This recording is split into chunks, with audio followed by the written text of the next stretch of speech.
Para ti, ¿qué es lo que significa descolonialidad? En Latinoamérica, que el nombre Latinoamérica proviene fundamentalmente del nombre precolombino de esa Via Yala, que es dado por la comunidad Cuna, una comunidad aborigen precolombina. Por lo tanto, al hablar de filosofía de la liberación, fundamentalmente es el primer término que se le da a la filosofía decolonial. De manera que la pregunta que se debe hacer es ¿qué significa una filosofía de la liberación? Que es, en sentido estricto, más originario que el término decolonial. La filosofía de la liberación supone trascender la decolonialidad, justamente. ¿Qué implica esto? Los albores de la filosofía de la liberación implican la pregunta por si es posible una filosofía en Latinoamérica. Al mismo tiempo, se dio en África un movimiento previo a la filosofía de la liberación que surge hacia los 50. Estos movimientos son los panafricanistas que surgen hacia fines del siglo XIX. Por lo tanto, hay una correlación entre el eje sur-sur, África y América, en relación con movimientos de liberación, tanto política como filosóficas, que buscan pensar la identidad ya no en términos esencialistas, sino en términos existenciales. ¿Qué significa ser latinoamericano o aviayalense? ¿Qué significa ser africano? En relación con la posibilidad de una independencia, ya no solo desde el punto de vista político-social, sino también desde una perspectiva filosófica. Y en la actualidad, ¿cómo piensas tú que está presente este término o debería de estar presente este término en cuanto a América Latina? ¿Puedes darnos un ejemplo? En principio quisiera marcar que desde el punto de vista de la filosofía de la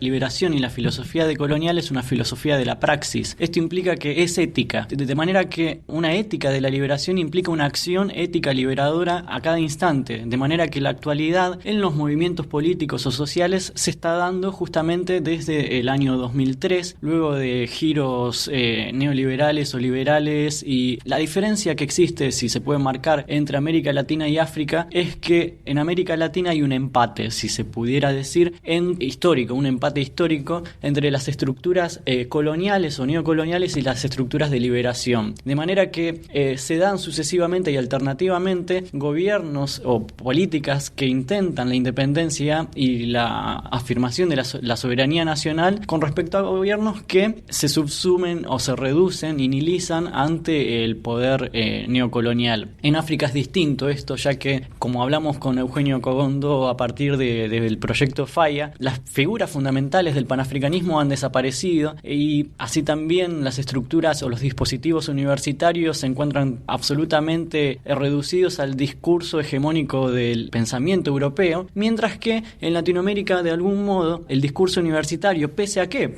los programas de filosofía son programas occidentales o programas europeos, no obstante, sí hay, y de hecho es lo que vemos aquí, hay académicos que se preocupan por intentar pensar más allá de Occidente, más allá del pensamiento europeo. Para ti, ¿cuál es el significado o la importancia de estar participando en este coloquio, presentando y compartiendo fraternalmente también esta iniciativa de comenzar a definir exactamente este término? Se da en el contexto de una Francia como potencia colonizadora, aún en el siglo XXI, y fundamentalmente en un contexto en el que, por los ataques islámicos fundamentalmente, pero de ambos lados. Es decir, es un momento crucial para hablar no solamente de las víctimas del colonialismo, sino también de las víctimas del anticolonialismo. Por lo tanto, no es posible radicalizar ambas posturas. No se trata de un folclorismo, es decir, de radicalizar la postura de colonial en el sentido de radicalizar posturas indigenistas o africanistas o americanistas, sino de radicalizar el diálogo intercultural, justamente. Y por eso en este contexto francés actual es importante.